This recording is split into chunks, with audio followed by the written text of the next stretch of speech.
الفنانين بكل الدول من يكملون أعمالهم يسوون حفلات فركش ويفرحون ويتمنون لبعضهم إنه تنجح أعمالهم وتتوفق وتصير ترند. بس بالعراق الفنان من يكمل عمله يبارك لزميله ويقول له ألف مبروك، شد حيلك بلكي تمين من عملك من العرض. بعد إيقاف مسلسل الكاسر وظهور النجم غالب جواد ببث مباشر يبكي على عمله اللي تعب بيه ومنعه من العرض.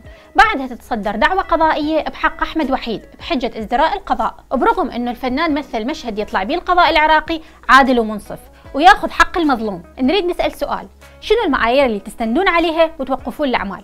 المزاجية؟ لو المصالح؟ لو عمك خالك؟ ترى الفن رسالة، ورسالتنا هي اطلقوا سراح الفن العراقي وفكوا الكلبشة من ايد الفنانين وخلوهم يبنون الحرية من خلال الشاشات. الامور دا تتجه لتكميم الافواه وخنق الحريات، واذا استمر الوضع هيجي راح نرجع لايام قبل 9 نيسان 2003. بس لحظة خاف تنزل هاي الحلقة ونلقى دعوة بإيقاف نور الخفاجي. بلوبيري، المستقبل يصنعه المؤثرون.